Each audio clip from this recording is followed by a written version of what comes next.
Hello and welcome. On this week's edition of Eyewitness Report, we shine a spotlight on inspiring stories from a shoemaker creating jobs through craftsmanship to an innovator turning electronic waste into life-changing devices.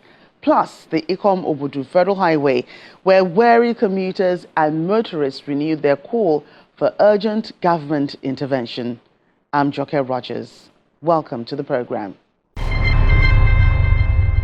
In an era where young people are being urged to develop skills for self-reliance, a group of enterprising youths in Plateau State in north-central Nigeria is already setting the pace. Through shoemaking, the youths are building wealth and creating jobs for others. An aerial view of Jos reveals a bustling metropolis.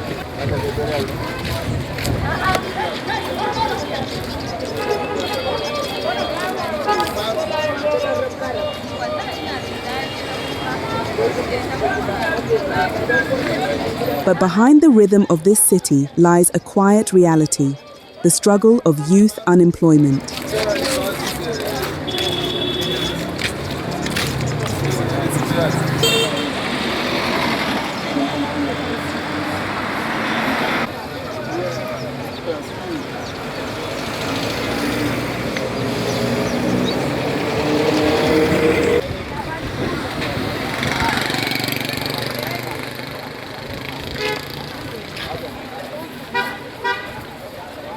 With millions of young Nigerians out of work, survival is pushing many to look beyond paper qualifications and embrace practical innovation.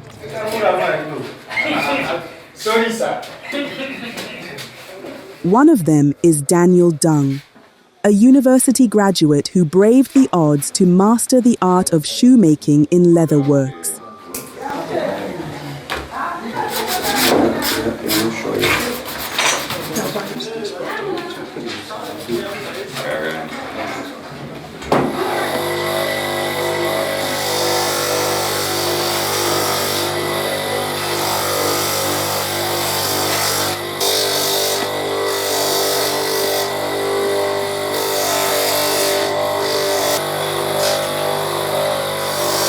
What once began as a side hustle has today grown into a thriving full-time business.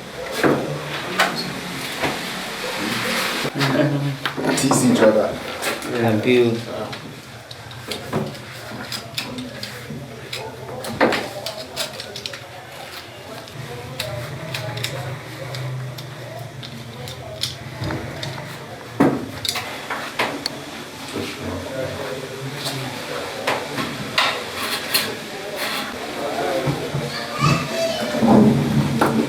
His daily routine includes designing, leather selection, cutting, skiving, splitting, and quality finishing, a process that blends tradition with creativity.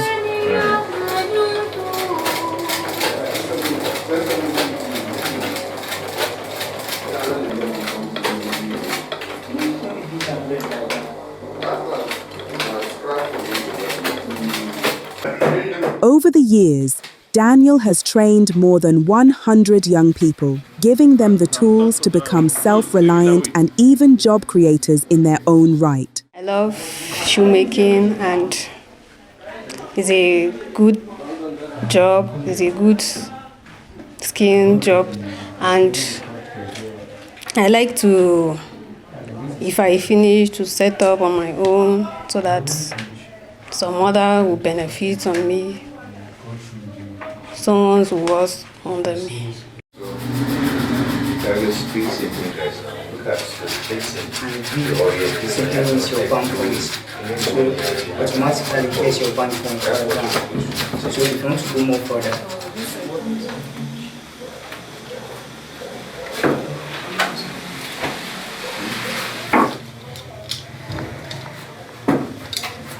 Across roadside stalls and small workshops, young artisans in Jos are redefining the shoemaking trade.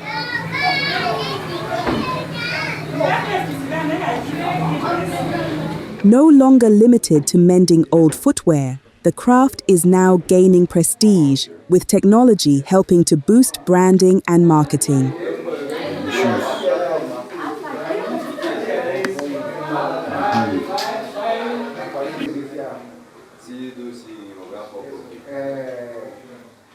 For me, particular, I think that is very nice and affordable, very strong, and the material is well organized, and the finishing is top notch, and is durable, and the price is pocket friendly. Still, the journey is not without obstacles. Rising costs of raw materials and limited access to credit remain major hurdles for these entrepreneurs. Some of the challenges are very obvious. One, access to credit facility. Two, access to technical assistance.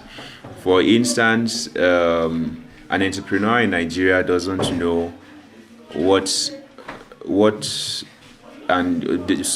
doesn't know some of the things that he needs to put in place to be able to have a standard business. You know, we say we want our businesses to be globally competitive, but what are the measures you need to put in place in terms of registering with regulatory bodies, in terms of the standardization of your product, and so on and so forth. You know, then access to credit facilities, in as much as, yes, there are quite a number of agencies that are created to provide some of these facilities. Having access to the facilities has proven to be a major challenge, and it is a recurring problem here. And then access to materials and equipment too, you know, it has been a major challenge. There are a lot of things we need for the job that is very difficult to get within our immediate environment, and importing them from abroad is very, very expensive and challenging. I got into shoemaking full-time after I graduated. That was 2012. And the passion for me was largely because I'd always wanted to become an entrepreneur, wanted to be able to empower others, not just myself. Of course, it's a means to empowering myself, but to also empower others through the process. And I considered that since shoemaking is something that I have a flair for, it's wise for me to develop it and use that platform to do it. There are calls for stronger government support through partnerships, training, and funding opportunities for youth-led businesses. Large chunk of the young people today who are unable to join the formal economy, get jobs with the government or things like this, have moved into this very particular leather works. It's massive. And I can tell you a lot of centers around that I know that most of these shoes are produced. I actually wear shoes also from this leather works. I don't patronize most of the foreign shoes anymore because some of the best shoes that you can get, we have them around here in Plateau State.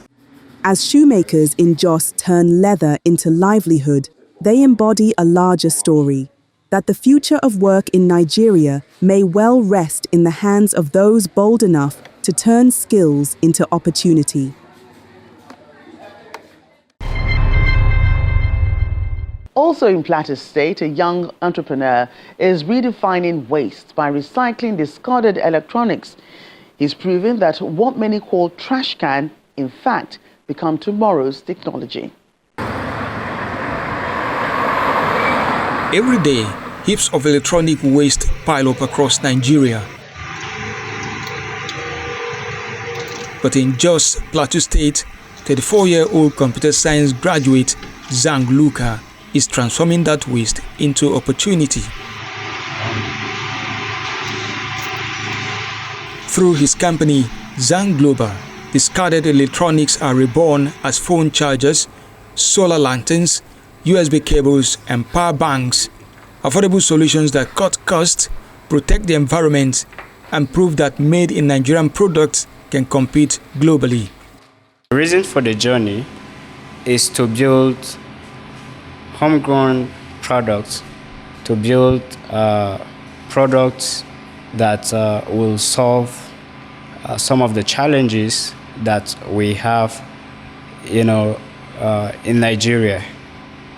So that's actually, we're out there to solve problems and to provide solutions through innovations. One of the challenges that we are solving at Zhang Global, most especially the climate issues that we are having, which we know electronic waste is one of the most pressing issues that we have in Nigeria, not only Nigeria but Africa as a whole. And we recycle such waste, the electronic waste, into sustainable products, and also not only sustainable products but useful products. Some of these electronic waste are lithium batteries that we reuse them in our production.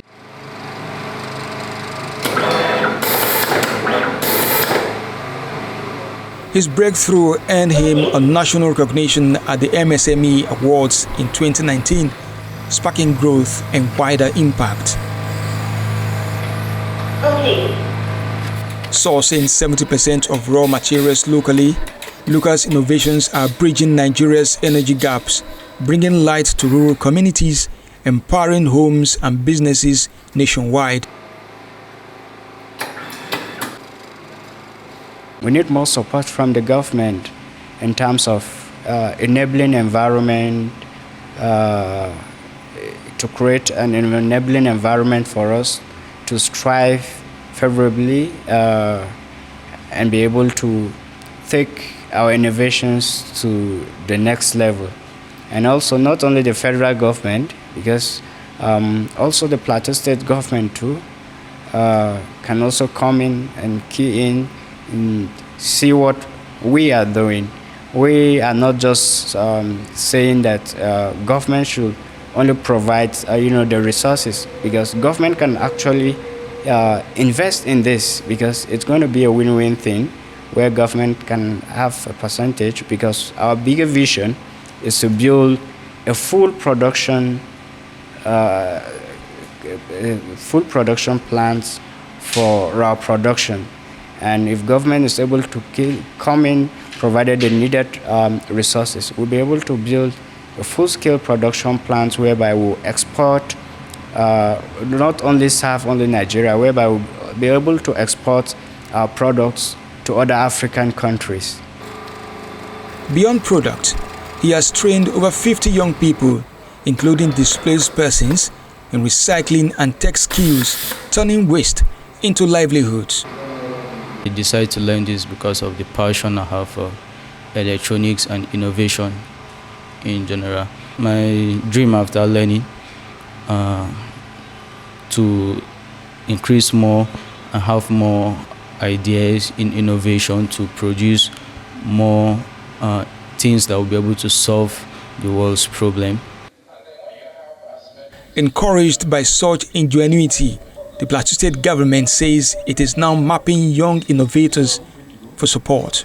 We're still calling on more of our youth that have innovative ideas. They should come and register with us so that we can be able to now profile them. And then after profiling, we'll be able to know, okay, which one the government can come in, or which one we can also link them up with partners. Because there are partners out there that are actually looking for avenues and opportunities where they can also put in their money. And you know that there's no any partner who want to put his own resources where he cannot get a return on an investment.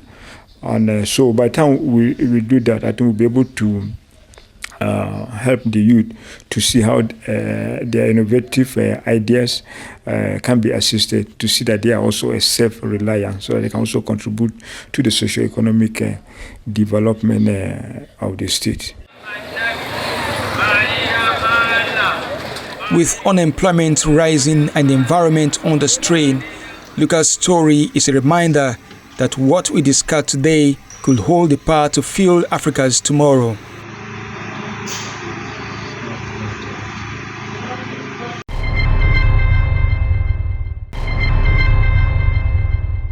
Welcome back.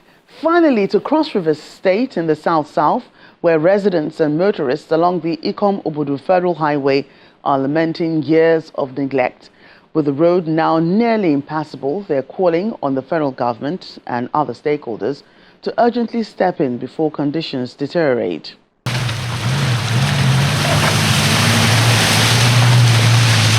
This is the Ikom-Obudu Road, a once vibrant federal highway now gasping under the weight of time, neglect, and erosion.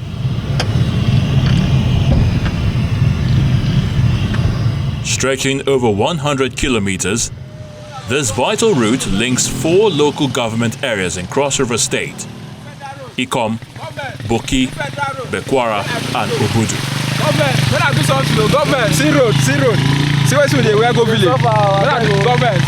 Built in the late 1970s, it was last rehabilitated more than 2 decades ago.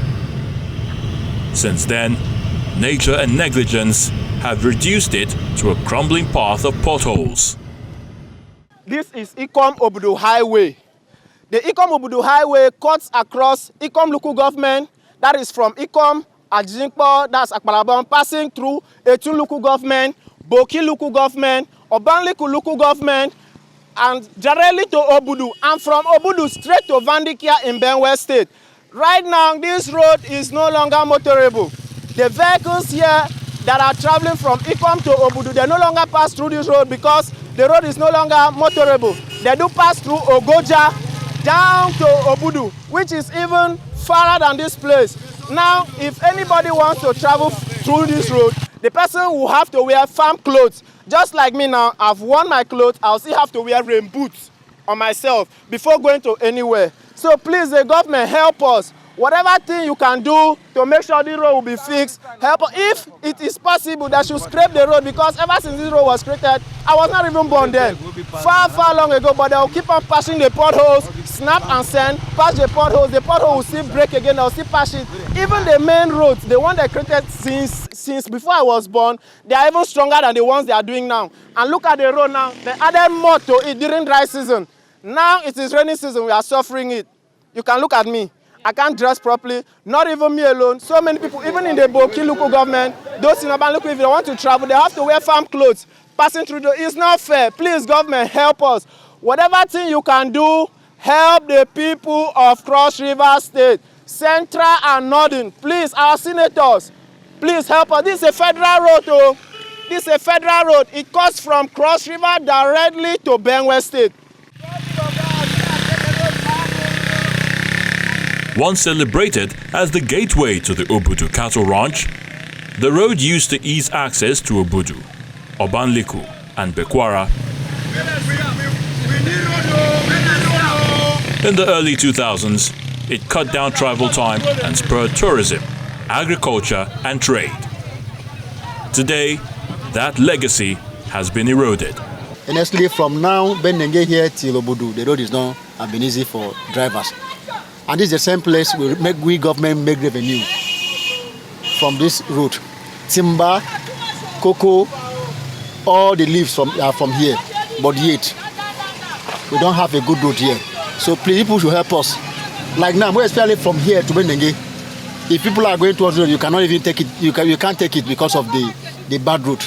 So people should help us to see how the government, the present government, will help us to work on to patch this road so that visitors and strangers and drivers will manage on this route. If you don't pass through Obudu, this is the only road that people can manage. Almost all the Boki people from this side, Eastern Boki, they manage to pass through here with their goods. So we can't do anything, we'll manage. Anyone that fall, we'll try to see how we can jack it, or we'll help to see how we can remove it from that port. That's all. I just pray that you should just go with this vehicle. If the vehicle, just point there. If the vehicle can pass to Rumekpam, the road is so worse. Imagine the car I'm using, the car state governors are using, we are using this vehicle. Small car cannot go. We have senators, we have a councillor, we have chairmen. Are they not from this place? They are from this place. So we don't need to tell them. Because even though we tell them, they don't do anything. But we pay taxation here. I don't know if you understand me. So the thing is getting out of hand.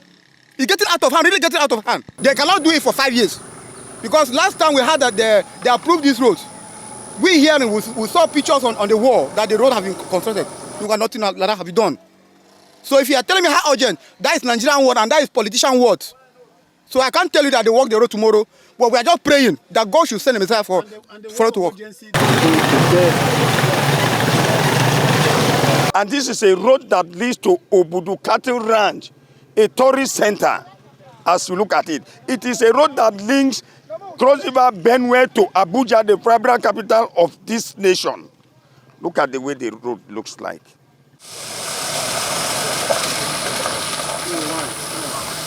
From Ikom to Obudu, residents share the same lament. A daily ordeal of broken vehicles, lost time, and rising transport costs, all worsened by the sorry state of the road.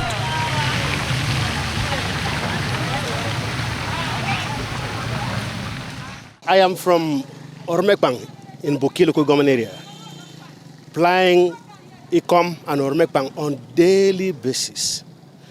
I must confess that our government in the late 70s and 80s gave us a road, a befitting road linking Ikom and Obudu. That road is due. The road was okay. The government did well. But the road is older than the people. So many don't know about this road again. This is an expressway, federal government road, we know that. But Prince Otu, our own prince, sweet prince, has good voice, that he can speak. His voice is golden. If he speaks in Abuja, if he talks to His Excellency, the president of this country, he will hear him, because we know in Calabar what he's fixing. We know in Ogoja what he's fixing. He can equally talk to the federal government to fix this one, and kudos goes to him and the people of Nigeria and Cross River State in particular. We are suffering. If you go to the road, you see lorries. You see, in fact, this is a road that the major things, economic activities, come from there to the state, to the federal government, and to overseas. Cocoa comes from here. Timber comes from here. Banana, I can't mention all. So it is high time we called on the federal government, called on the state government, and spirited individuals to help us fix this road on time. The government of Cross River State can do that. That we know very well. For farmers and traders, the impact has been devastating. Produce from the fertile hills of Boki now struggles to leave the farms. Transporting goods to the market has become both risky and expensive, threatening livelihoods and food security in the region.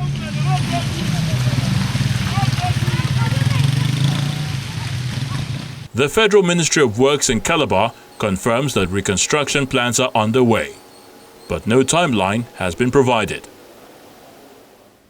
We have worked there last few years ago. The contractor that we work almost 20% completion in some section of the road, and he was terminated because of non-performance.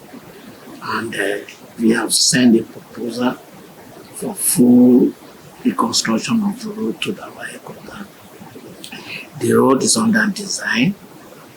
The design department in our ministry is working to redesign the road, and sooner or later they will be awarded. But meanwhile, we will be doing some intervention on section of the road, which we are already proposed to our headquarters. But we are waiting for the rainy season to subside, which after rainy season, there's what we call post-rainy season construction. And during this post-rainy season, we used to go and work on some of the roads that have been affected by the rain or by the flood during the rainy season.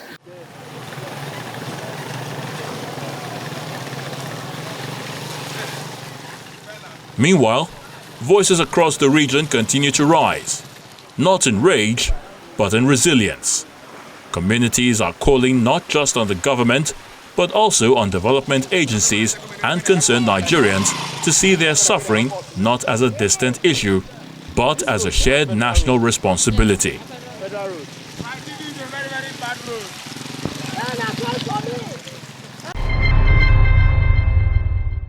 Here on Eyewitness Report, the stories are not just ours to tell, they come from you. By sending pictures and videos of events in your neighborhood, you help us capture real issues that matter. It's easy to participate. Simply use your mobile device to take photos or record videos and upload them to the Eyewitness platform on the Channels TV app, available on the Google Play Store. Follow the instructions when you upload, and we'll take it from there. And that's where we wrap up this edition. Thank you for watching. I'm Joke Rogers.